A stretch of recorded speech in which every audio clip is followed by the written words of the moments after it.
Good afternoon and welcome to The Joy is in the Journey.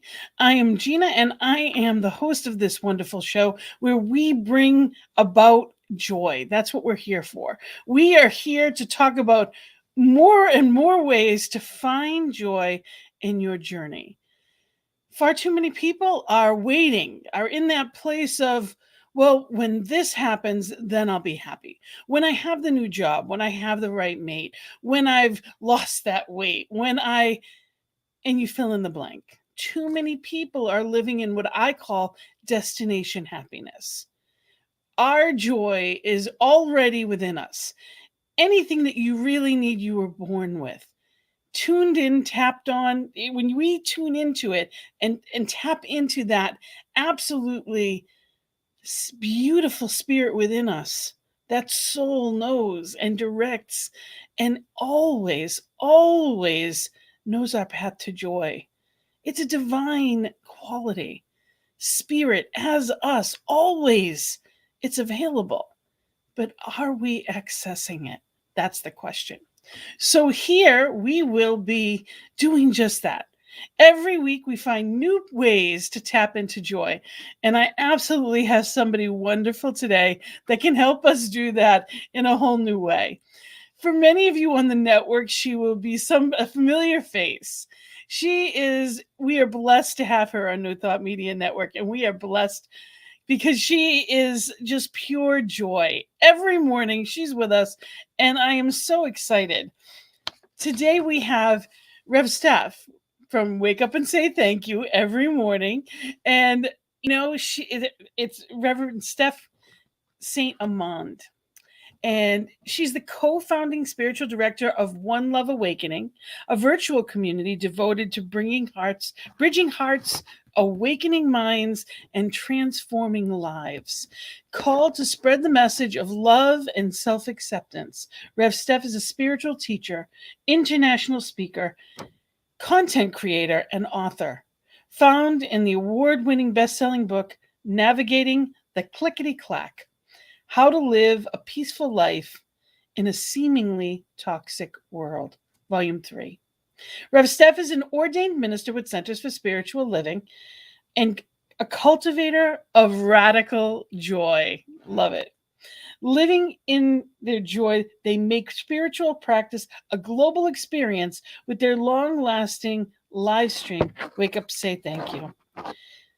Empowering and inspiring the journey of self-discovery, purpose, and awakening hearts to the infinite power within them every weekday morning.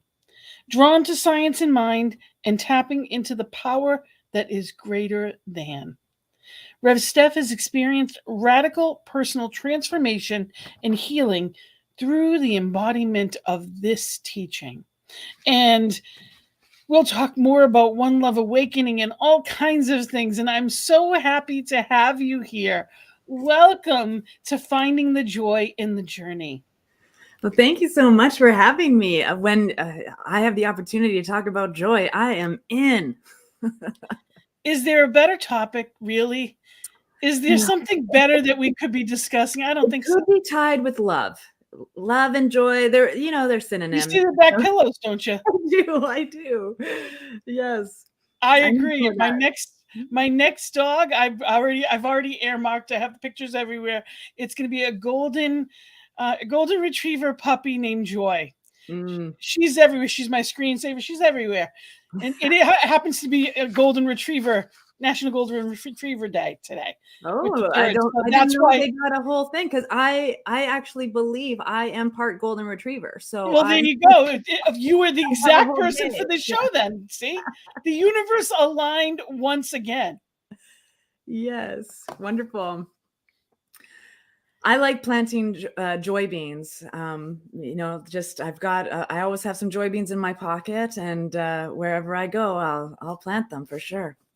I love it. I love it. Dynamic, interactive existence. Yes. Mm-hmm. Thank you, Wayne. I think there's going to be a whole lot of energy on this show. Probably too much for people to handle at times. Pull it all in. Tap in. Absolutely plug in with us. We're going to have a good time. Yeah. Grab some popcorn. Let's go. Absolutely. So there's so much that I want to ask you. I always start, or often start anyway. What brings you joy? What in your life brings you the most joy? I think one of the biggest things most recently is the ability to be a cat pillow. The fact that my cat could be anywhere on the planet and chooses my lap, that to me is everything. Like an independent creature wants to be on my lap. So I feel that that experience for me just brings me such joy. And watching my old dog run after squirrels, thinking that she's too old to run, but if she sees a squirrel, she's like beelines. And I think it's just making sure that my eyes are open to see the joy and to be aware of it. I know that we've been doing some book studies with One Love Awakening, and one of them was The Big Leap. And in The Big Leap, he talks about how we contain our joy. We don't allow our joy to extend, right? We have a moment of joy, and then our consciousness or our subconsciousness immediately directs us to something to hinder or snuff out that joy light. And I think the journey really is to just, okay, I have joy. Let's not let it get away so quickly. Let's be present for it and enjoy joy, because too often we celebrate something and then immediately we turn to, oh, what's next? Or like, was I really good enough? We start telling ourselves stories. What if we just change the narrative and start saying, like, just being present for the joy as when it's here, Absolutely. Absolutely. I think often, to me, it's the mountaintop. We often are looking to get to the mountaintop, but we're missing the beautiful views along the way. That's right. Yeah. Every breath of that is magnificent. So don't miss it. When too much of life is rushing to the next thing. Our children will never be the age that they are again. There are people in our life today that will not be there next year, maybe even next week. We don't know. If there's one thing this whole COVID experience has taught us, nothing is guaranteed. So it's appreciating in each moment what we have. This is the day. This is the day. This is the moment. It's what I'm talking about on Wake Up, Say Thank You all the time. This moment would be impossible without your awareness. And how magnificent is that you are God, aware of the moment. And if you aren't open to seeing that, or to expressing or expanding the full nature of your own being, then just keep watching these shows. And that's what it really comes down to. We have to plug into whatever it is that we choose. We get an opportunity to choose. And you mentioned it, and I've mentioned it, and I want to show people the time. And just in case they haven't had a chance to see your show, this is the show every weekday morning. Rev Steph is here.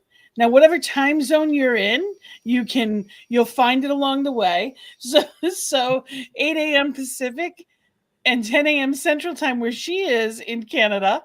And it's actually 11 a.m. where I am on the East Coast in Rhode Island. So wherever you are, wake up and say thank you. And the beauty of that too is it's always available. Those shows are filmed Monday through Friday. And if you haven't seen them, go back and watch. Wherever you are, it's like a jolt of joy. It's giving that gratitude, because you can't be grateful and sad at the same time.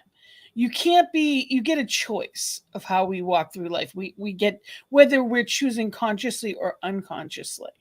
Yeah. The law is always working, whether we're awake for it or not. Yeah. And there's different things that happen, and it's not in judgment, because I can should myself just like anyone else can. And we get to that place of, but I should feel There is no, you are where you are. That's your starting point. Mhm. Pretending that you're not, denial, which is a good part of my life that I spent in, didn't serve me in any way because it got me sick. Mm. What woke me up, for me was cancer.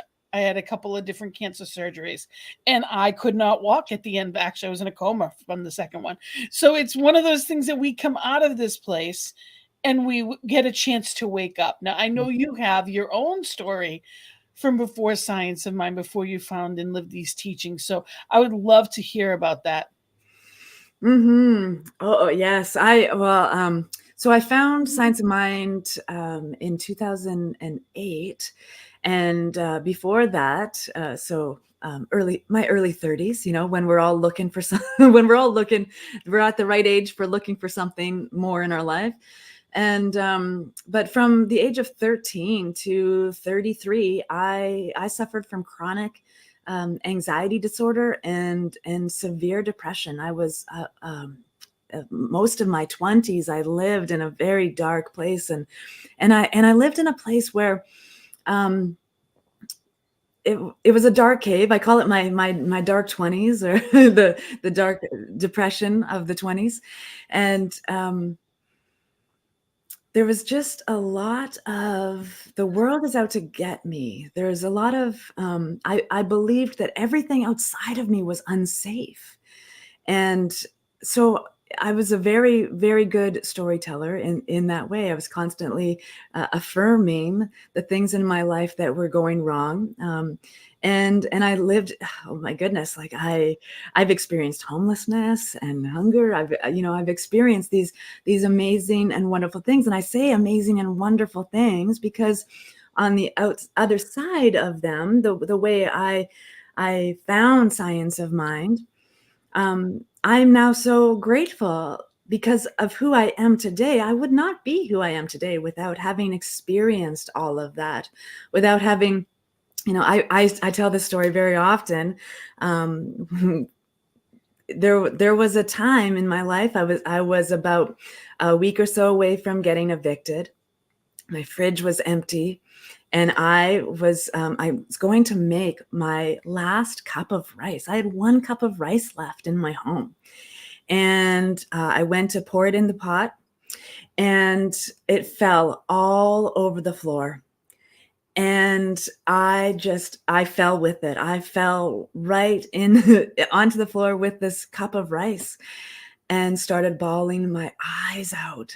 And I looked up, and I did that shouting at God, like, what, God, what is this? Like, why this?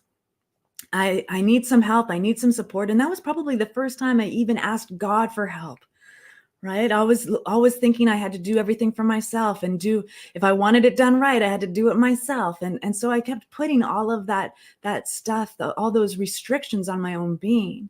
And so in this moment, I'm looking up for the first time and saying, God, help me. And my phone rang, and it was it was an ex-girlfriend. We had it was a not fun experience.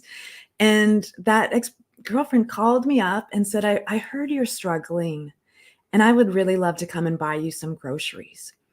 And she took me grocery shopping. This is like, I'm in my early 20s, right? So she took me grocery shopping and filled up the cart, and I was like, wow, like what I all I had to do was ask God. I didn't have to ask anybody else. And it still took years between that cup of rice and finding the Science of Mind.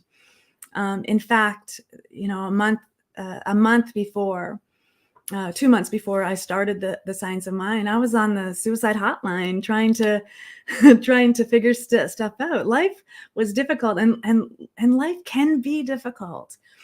There's always going to be challenges in the human condition because we have free will and we have choice and we have decisions to make. We get to participate in this life, and that's the gift. And so finding the Science of Mind, I started a new relationship with my now spouse, my now wife, and a month later we found the Science of Mind community together. And that first Sunday, we're sitting there, and we're just kind of, we're putting our toes in the water here. And right from the pulpit, the presider was saying that we're starting a new class, and you can take classes and get accredited and become a minister right here. And my wife Tammy and I looked at each other in that moment and said at the same time, I've always wanted to be a minister. And so we both had really young calls. Like, she was 16. She had this beautiful moment where she received that tap from the divine, and I was 10. And then life happened, but we weren't ready for ministry or even to be ready to be educated in New Thought until we went through all of that stuff. And all of that stuff is the strength and the fertilizer of the good that is in life right now. And so that's that beautiful journey. And so a week later, we were in classes, and we took classes together through all the way up to ministerial studies, and we co-minister and we co-life it. And I think that that's a huge part of my joy is to be the witness, because to witness other people having those moments when I know how important that moment for me sitting in that space was. I was ready to be cracked open. I was ready for change. And I think people who are hesitant or shy away from that rock bottom experience are kind of missing the possibilities of what all that hard stuff, right? Tammy and I, we always joke about being stones in a tumbler. When we both started our relationship together, we were jagged little rocks. And the commitment to be in relationship, it is that, take leaving off the table. And that's for community too. Any relationship, you have to be willing to invest in a relationship. Right. And so, but that tumbler, that's what smooths us out. That's what polishes us. And so I think we spend too much time in that place of fear and instead of trust that what is inside of you is divine, and trust that the universe that has created you to be in the space and time is also providing everything that you need. And to just be a place of witnessing the divine operating through you. That brings me joy. Like, oh, wow, that was an amazing thought I just had. God is so cool through me. Right? Find yourself the most interesting person on the planet. I think that's a really great way to go through life. Just remembering that you are fascinating and interesting and worth spending time with. So true. And you just, so much was there that I would love to unpack. But I mean, it's true. We're our own company, good or bad, and we get to choose. And if there's something that we don't like about, we can look at that, and not in a way of, why did I do that again? But simply witnessing, what is it here to teach me? If someone else did it, how would I treat them? Yeah. It's being the witness and not the judge, and really being that loving presence, because oftentimes many of us were not given the tools to do things in a different way. My dad, for example, he's gone at this point, he transitioned, I want to say 8 years ago. And I was blessed to have someone who loved me and provided, but didn't know how to give anymore. He knew how to be a great guy. He was in program and 12-step programs, and he sponsored a ton of people. And he was so good to perfect strangers off the street. So good. But he didn't know how to be a dad. He didn't have an exam. And we have to, rather than me trying to get out of someone else, I can fill what I feel is missing. I don't need someone else to nurture me anymore. It's Yeah, nice, but I don't have to. I'm not trying to fill my gaps with somebody else anymore. that's right. And when we realize that we can nurture ourselves and give ourselves what we need, we also can learn to be kinder to ourselves, I think. Mhm. And I can love him for who he was without resenting him for who he wasn't. Because Mhm. it's always about me. Like you said, the rough edges are always my edges, or Yes. I wouldn't be bumping against. Mhm. So all of it, everything, this is a classroom of life. Yes, absolutely. Mhm. Earth School. Who called it Earth School? I've been doing so much reading these days. Can't keep can't keep up with who said what these days. I can't believe you got your call at 10. Yeah, I'll share the moment if you. I would love to hear that. So yeah, I was a super youngin, and just having a day. I was blessed to grow up right on the lake, and from down the hill was the lake, and so there was these flat rocks that were just like God's way of saying, here, sit here and meditate.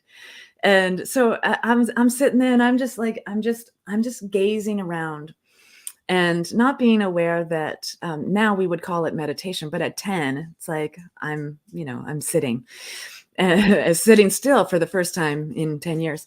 And so I'm just gazing around, and I started to see that the how the light was shining on the lake, and how it was actually like it shone brighter, and as things were catching, and then I just recognized that nothing was separate. The sunlight was the water, and everything was glowing, and I felt like everything was one. There, like, I could understand the entire universe in a moment at 10. And then I heard this booming voice, "You will teach this." And I was like, "Well, that's sweet." And I stood up and ran up the hill and went and played, and never thought two things of it again, and had a windy road and a path, and I became a seeker. I dabbled in multiple faith traditions, like we often do, to find what fits.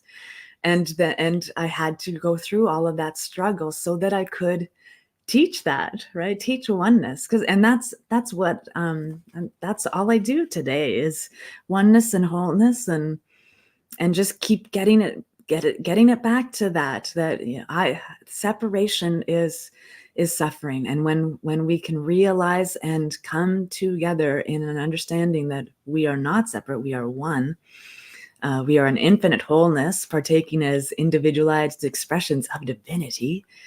Then that's peace. We will know peace. I have absolute faith that and trust that peace is possible, and it begins in me. So true. And that is a beautiful story to know, and it from that point that there's something specific that you're here to teach. That's a beautiful, and I can imagine being in that moment, the perfection of that moment. That I've had those like glimpses that in that moment, in that pocket, all is well, and I Hmm. Yeah. and then life happens, and I want it's like we spend the rest of our time trying to get back to the moment, but there is no back to. It's Yeah. right where I am. Hmm. And that's the trick of really being present, that there is nowhere else, that Yeah. anything else that I'm thinking of but right here right now is Yeah. tearing me away from the good of now. I love Emma Curtis Hopkins, and she wrote, "And I need do nothing." Right. Mm, I just the like reading that, and hearing that in treatment, in prayer, in conversations, right? That it the I am is doing everything. I need do nothing. and it's just so comforting. It's so comforting. I use that a lot in my prayer work these days. Is here, here's the truth, and I need do nothing. Like Emerson reminds us that get your bloated nothingness out of the way, and that's what needs to do nothing, because the universe is always in activity. There is no moment of stillness in infinite wholeness. It's articulation. And so get out of the way. You need do nothing. You just be yourself, and that's enough. In faith. In faith. Just know that you know. Claim what you want, and it's amazing. I think that for me, part of the depression, because I also, growing up, I had a lot of stuff no one knew about. I wouldn't tell anyone about it. I couldn't allow myself, because I was raised to be the caretaker. So how could I have someone taking care of me? And I didn't think I was worthy, but I didn't know how to articulate that either. So there were all kinds of mixed signs that I gave to people, wondering why no one was there helping me when I never asked for it. How's that for irony? But I showed them that I didn't need them. Mm-hmm. And then wondered why they weren't there to ask, So it's amazing what we really learn when we stop and pay attention. Mm-hmm. It's just, there's just so much. But I when it came to love and law, I loved love. That was the fun part. That was the joy part. That was like, that's the good stuff. Why would I loved love. And when it came time for, the law, I'm like, yeah, whatever. That's how it works, whatever. And it really is what I went through my early classes, going through even practitioner studies. Yeah, the law, okay.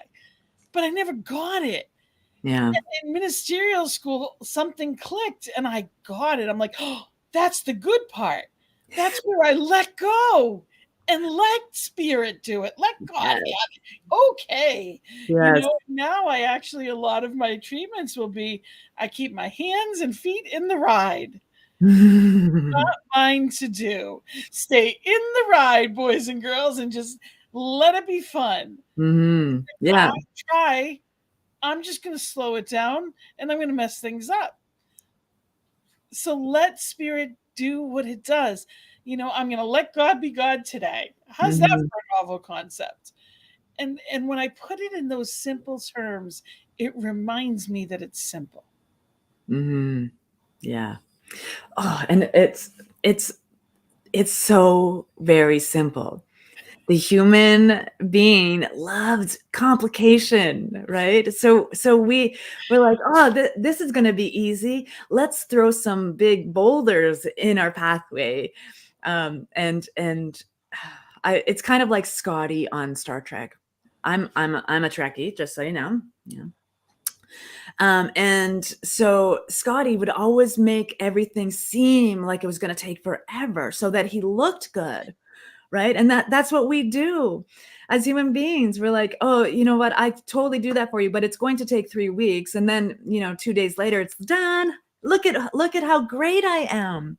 So really what we just should be saying, not to should on people, but, that we are, I'm so awesome. I bet I could do that in 2 days. Right. But we tend to tell stories, and we awfulize and we grandulize things so that we look like we're coming off better, we're succeeding as a human being.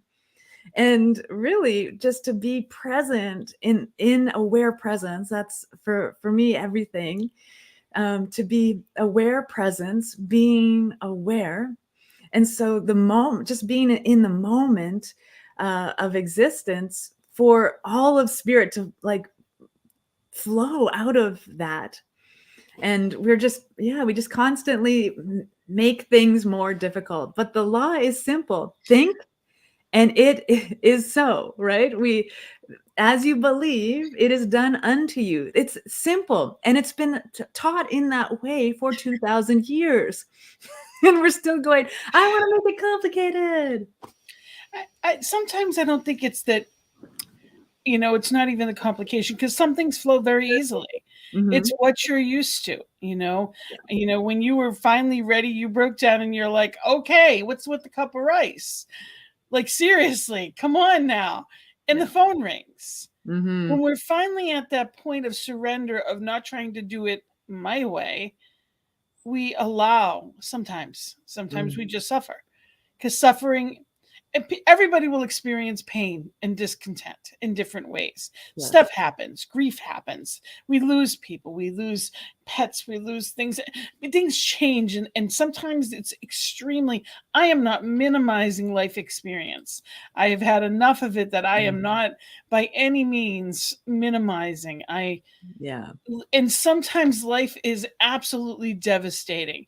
You've been homeless, you didn't know what was next, and you didn't even know, sometimes at that moment you feel quicksand, like, where do I even turn next? How do I even start? Because there's nothing that's level on the ground that I'm trying to walk on.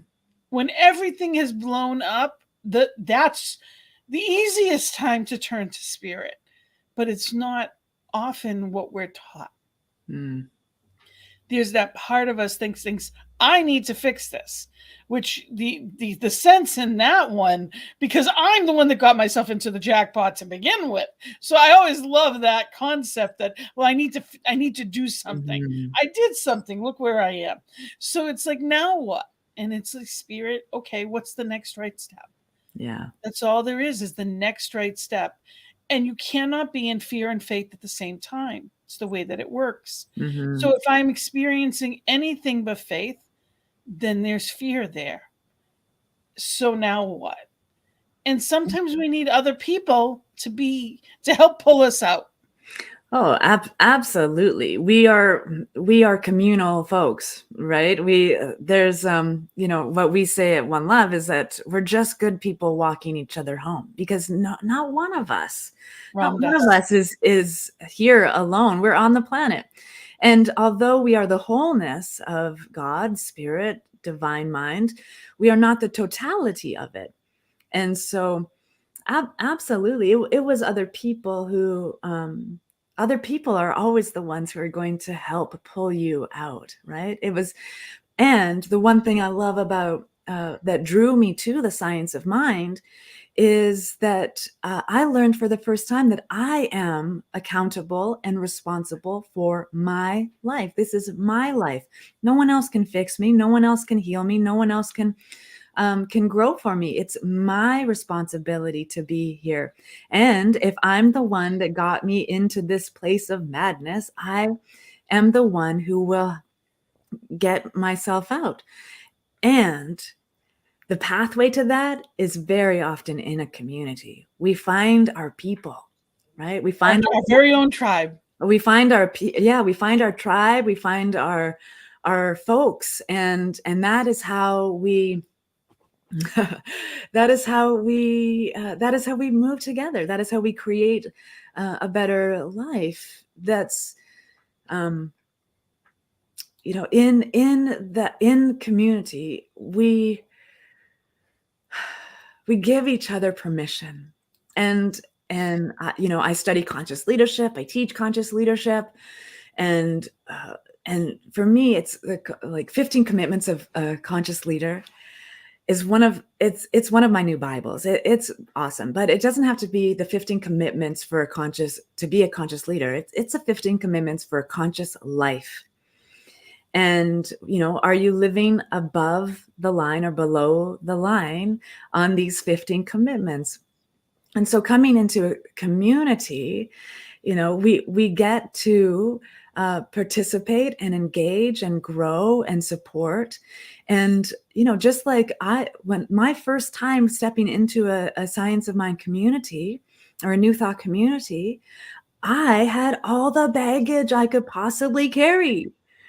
Right. And because there are people who are already on the path, that's why Ernest Holmes and the author of the AA, like Alcoholics Anonymous, their book, it's it's very much in alignment. Same language. was Yeah, written.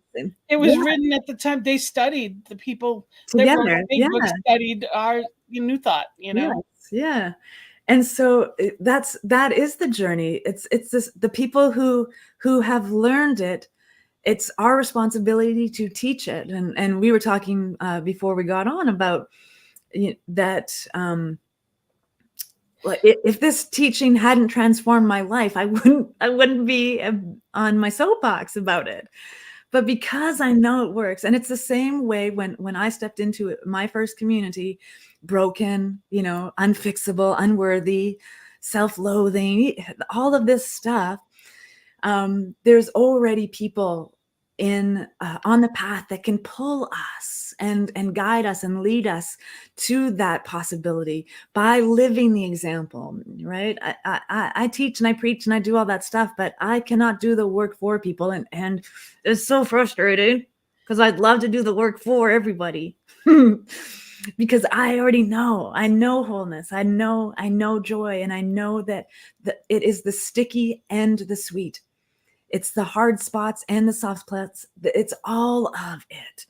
And we do a disservice when we spiritually bypass and support other people in spiritually bypassing. So if anyone is listening who is on the edge or the fence of walking into a community or clicking on a Zoom link for a community, a New Thought community for the first time, trust that you're not the only one in the room who's going through the stuff you're going through. And on this network, we are here for that. Mm-hmm. That's the biggest reason I think that we're like I one of the biggest benefits of this network. We have a prayer team. I'm going to put up this is your community that people can reach out to, the Mm-hmm. One Love Awakening Soul community, and that is actually it's One Love. What your website is? OneLoveAwakening.com. And it's the number one. OneLoveAwakening.com. And it really comes down to coming to that place. There it is. I knew I'd put it somewhere. OneLoveAwakening.com. And also, you can reach out to, I'm sure that you have a contact information there. They can reach out to you directly. Absolutely. And as well as on the show in the mornings, I'm sure you can leave. Actually, right now we could take questions. So anybody that's watching across the many platforms that we're on, and if you haven't gotten a chance, you can always reach out to us later. These shows are there, but we still get your messages. Mm-hmm. And this is mine. It's Gina at cslboston.org, and you can reach out here as well. And, ntmedia.org that's actually the other one, but you can also prayer at ntmedia.org is the one I was looking for. Mm-hmm. And we have an entire team of people that are here to know your truth. Mm-hmm. It's prayer at ntmedia.org. And that is our practitioner core as well as our ministers. Mm-hmm. So this network is here to help people get to that place of doing it for themselves through spirit as you doing it Mm-hmm. without that bypass, because there are a lot of people that walk around all is well, but that's not their experience.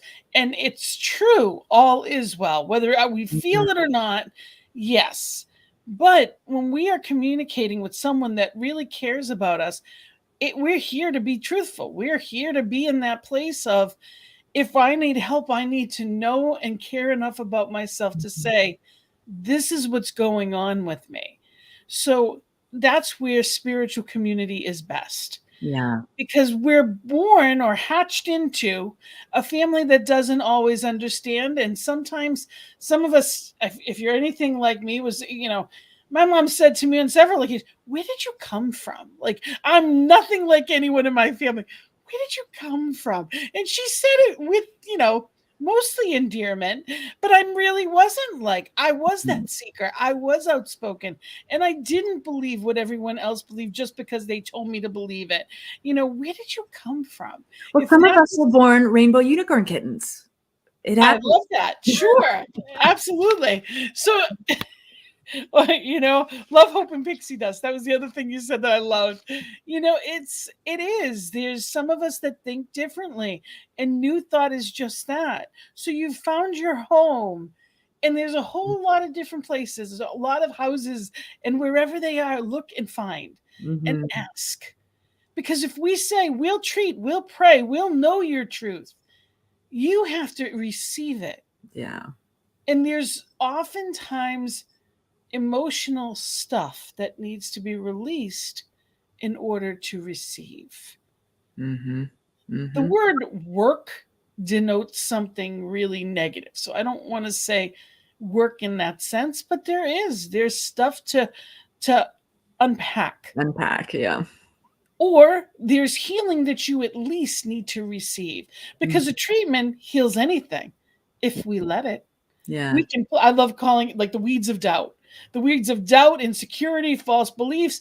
Treatment can pull those weeds all at once. All at once. Yep. Up to us to make sure that, number one, we let it, and the other is that we don't let them grow again. Yeah. So we have to replant the right thoughts, the right beliefs, so that what we're growing and cultivating are what we choose to grow. Mm-hmm. Yeah. Now I'm on the I soapbox. liken it to it's simply remembering or unlearning, right? No one was born and handed a manual, so we're all doing the best that we can, and when we know better, we do better, Maya Angelou, right? And so that's the beautiful thing about community, is that we can love you enough for both of us until you can love yourself. So that's stepping into community and just being open or willing to possibly engage. And in that remembering, it's that there's nothing broken here. Everything is the divine. There's nothing broken. There's nothing that needs to be healed. It's simply remembering your divine substance, the life that you are born to live, you are living. And that the healing notion is this beautiful prayerful balm, like BALM, or salve for your soul, because the truth is already here. The truth is already here. You are already perfect, whole, and complete. There's nothing more you need to become. If it's feeling painful to exist, if it's feeling painful to be, then it's in that remembering that is returning you to the place where you come from. And there is, and I think that that's a part of, the spiritual bypass, is that we go around believing there's something in us that's wrong. There's something in us that's broken and that needs fixing. No one needs fixing. No, none of us. And because every single one of us is made from the same substance, the same wholeness, the same divinity. And it's just remembering that whatever is happening is spirit happening. And to just, I just keep inviting people to be in community with that awareness. You're a gift. The day that you're breathing, and one of my favorite dadisms is, I always ask him, "How's it going, Dad?" And he'll say, "Well, I woke up on the right side of the grass, so it's good. We're having a good day," right? Because if he's still here, there's still something to be had in this day. And I love his grumpy optimism.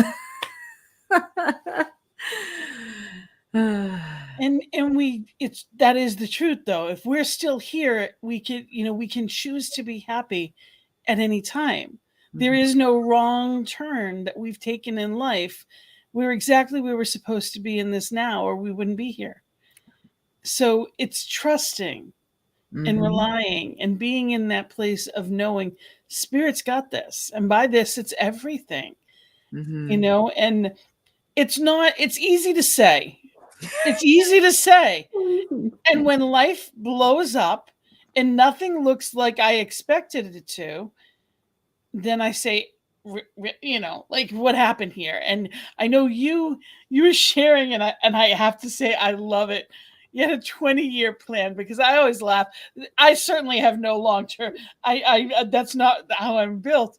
But I always think too that, I make plans and Spirit laughs, because, I never planned to be a minister. I absolutely was not on my radar. I certainly did not anticipate this. And here I am.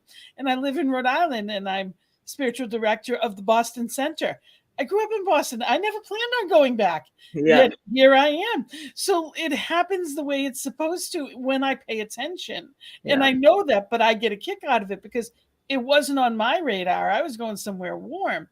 Yet here I am, and I know without doubt it's exactly where I'm supposed to be. Oh, I knew I was going somewhere warm. You were going to now I'm back California. I'm now back in a city where I said at least 100 times, I'm never going back there. I'm never going back there. I'm never going back there. And then God said, "Hey, guess where you're going?" And I was like, "Ah." And how did you deal with that? Because you were sharing, and I hope you don't mind, that you actually had a community that the two of you were going to lead in California, which you always wanted to live in, and you were so excited, and you got to California, and you were ready. You were waiting for your work visas, and it was just ready to all happen. You sold your house. Life was beginning in the direction you always wanted. And then COVID hit. Our work visas didn't go through, and at the time, and our Prime Minister in Canada, Justin Trudeau, said, "Canadians, come home." And we were like, "Oh no, what are we gonna do?" So, yeah, blind trust. In an instant, my 20-year plan went out the window, and I've always been a planner. I'd always been here's the 1,500 point turnaround strategic plan for Steph's life, and goal setting is I love it. I love a good strategic plan team for sure. And but that all had to get wiped clean in an instant so that I could live the life I'm living now. And so from that experience, I just, the faith of that Spirit has a bigger plan for me than I could ever know. So why am I planning so deeply? Why am I planning so far in advance? And even to this day, the last 2 years, I don't plan meetings 2 weeks in advance. There's if you look at my calendar a month from now, it looks pretty bare, and every week gets filled up because I love being busy. But just the experience of being in the moment, that's what I had to learn. I was constantly, in that place of wheels spinning for the future, future possibilities. They weren't guaranteed things. And so I have absolute faith that all of that happened. I even joke that COVID's my fault because, I'm standing in the backyard going, what Spirit, what? And then California shut down.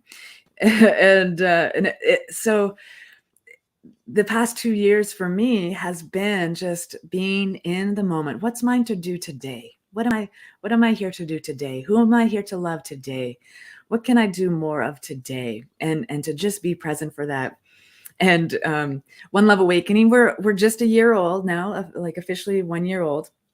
And so right now we're meeting we have a strategic plan committee, and we have a beautiful facilitator who's like magnificent at leading strategic plans, and I'm like, I've just spent 2 years in the moment going, I'm now supposed to look at 3 to 5 years and go, oh, how's my community going to grow, and how are we going to grow together, and what does everyone want to see, and so it's kind of seeing the future with fresh eyes, having just been blessed with so much of all I need to worry about is today.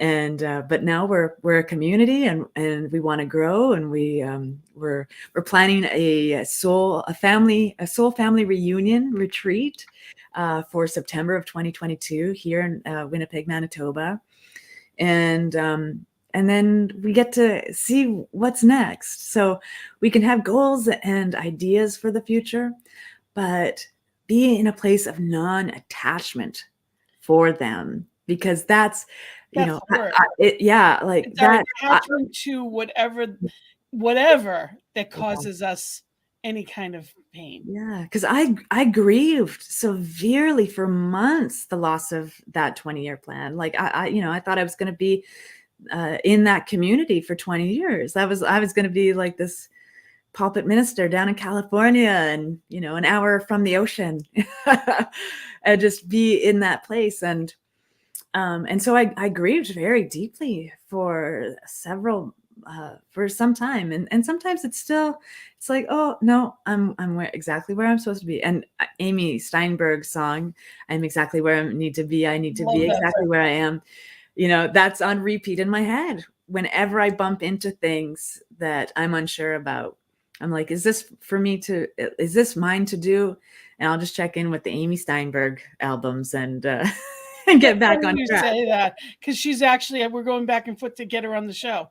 Nice. So that's so great. So whether it's this or the Peace Circle, she's going to be coming on soon. So very excited about that. Yeah, that's exactly I love that song because it is exactly where we need to be. Yeah. And anything, it's my attachment to what I think it should be.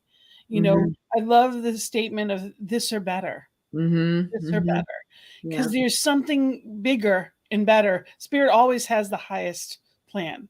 And when I try to do my plan, that's when things get messy. Yeah. My way or the highway. Oh, goodness. Yes. You just open a can of worms with that conviction, my way or the highway. So we get this opportunity to walk through together, and we are all walking each other home, and we are all in this place of, and the beautiful part of spiritual community is that we can be exactly who we are and be loved. Yeah. Oftentimes that what we're born into may love us but not understand us. Mm-hmm. And I know for me, no matter how I've changed or where I've been along my path, they still see me as who they thought I was at 12. And, I bless them and love them who's left. Most of my family that I grew up with has all transitioned, which there's a lot of emotions. Grief happens. That's why I say to people, it's not, the gift is Spirit has given me so much spiritual community, and it's not to replace. And I have spiritual community, and I have these teachings that fill my life in amazing ways and give me direction that I never knew was possible. And there's no instead of. There's no limit to our good. I always tell people, you don't take a Dixie cup to the ocean. You jump in because there's plenty of water. Go play. Yeah. Yep. Go play. You are the living presence. Go play. Yes. Yeah. And I want to also mention that please share with everyone. Let them know what this is about. Yeah, deep soul meditation. I've been doing this for 4 years now as well. It is it's a time to unwind and to defunk your soul from the week. So it is a time. It's an hour long, and it's intuitively guided healing meditation. And in the middle of the meditation, I do spiritual mind treatment for everyone who's present. Anyone who has a request receives treatment inside that. I found that it's a practice I started doing years and years ago, that to get to that place of meditation. And in meditation, you're opening, right? You're listening. And spiritual mind treatment is directing and dialoguing with the divine. So I like to be in a nice open presence before I speak truth, so that the truth is just, it's just playing with itself. Love that. So tell us a little, as far as they can go to One Love Awakening, and they can find out a little bit more about your virtual community, which the gift of that is it's exactly where you are. You can have, and you have a sign up for the Love Loop. The Love Loop, yes. It's our weekly newsletter. And so in that newsletter is all of our upcoming events. It's the link for Deep Soul Meditation. You have to be a Love Loop member to get the Deep Soul link. So there, we do have lots of things going on right now for our virtual folks, and it's not too late to join some of them as well. We're doing a book study for A More Beautiful World Our Heart Knows Is Possible by Charles Eisenstein. I just love saying his name, Charles Eisenstein. And it's deep, profound learning in community, how to be in a non-judgment, a place of non-judgment in the world. So it's polishing it. We're all stones in the tumbler, and it's vulnerable, open dialogue about all of these the goodies in that book. And so that's happening. We also have the Tao of Forgiveness workshop coming up, and all of that information is available on our website, so you can sign up for anything and all things, and dive in. We love having people in our community. We're very much in love with our community. There's people from all over the world participating with us, and it's Beautiful. It's my joy for sure to be a loving presence. And I didn't realize that you've actually been doing Wake Up and Say Thank You now for 5 years. Yeah, almost 5 years. Yeah. That's exciting. And I want people to join you. Absolutely. Go back and watch some of the earlier episodes, but also every weekday. And it's a 30-minute show, or just about roundabout 30 minutes. And it is, wherever you are, you check out the time.